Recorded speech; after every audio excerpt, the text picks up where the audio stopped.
کیا آپ کو لگتا ہے کہ آپ کی غریبی، آپ کے حالات یا آپ کی قسمت آپ کے سب سے بڑے دشمن ہیں؟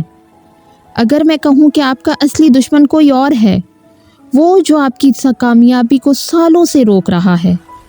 کہانی ہے عادل کی، جس نے دولت کا نہیں بلکہ ایک خوفناک سچائی کا نقشہ پہاڑوں میں تلاش کیا، اور اس دن اس کی زندگی ہمیشہ کے لیے بدل گئی۔ عادل محنتی تھا، مگر اس کا گاؤں پانی کی کمی اور قحط کی وجہ سے تباہ حال تھا۔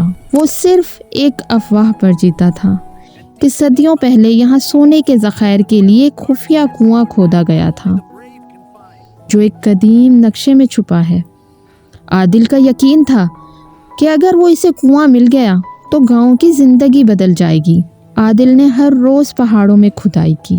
وہ ایک جگہ شروع کرتا، تھوڑا گہرا جاتا، مگر جب کوئی نشان نہ ملتا تو وہ فوراً دوسری جگہ کھودنا شروع کر دیتا۔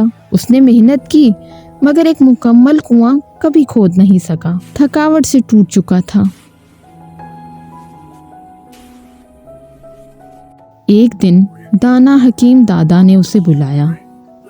دادا نے کہا، بیٹا، تم دولت کا نقشہ ڈھونڈ رہے ہو، مگر جو نقشہ تمہیں ملا ہے وہ دولت کا نہیں بلکہ تھکاوٹ اور ہار ماننے کے مقام کا ہے۔ دادا نے ایک پتھر ہٹا کر عادل کو ایک سچا نقشہ دکھایا، مگر اس میں سونے کے بجائے ایک جگہ پر سرخ دائرہ بنا ہوا تھا۔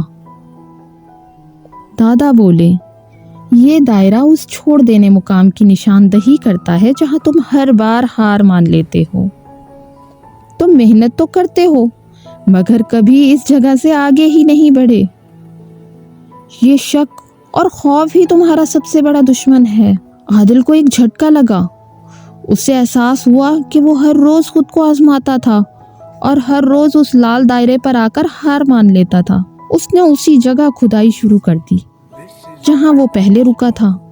اس نے لال دائرے کے پوائنٹ کو پار کر لیا۔ اس نے اسی جگہ کھدائی شروع کر دی جہاں وہ پہلے رکا تھا۔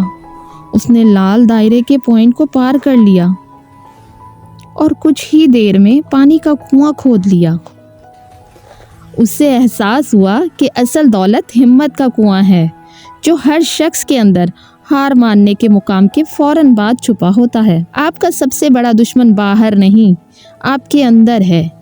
کیا آپ نے کبھی اس لال دائرے پر آ کر اپنا کام چھوڑا ہے؟ تبصرے میں بتائیں، اور اس عزم کے ساتھ کھدائی جاری رکھیں کہ آپ کبھی بھی پیچھے نہیں ہٹیں گے۔ آپ کا لال دائرہ کیا ہے؟ وہ کون سا کام ہے جسے آپ نے چھوڑ دیا ہے؟ یہ کہانی اگر آپ کو جھنجھوڑ گئی ہے تو ضرور کمنٹس میں لکھیے گا کہ میں پیچھے نہیں ہٹوں گا، اور اس ویڈیو کو ہر اس دوست سے شیئر کریں جو تھک گیا ہے۔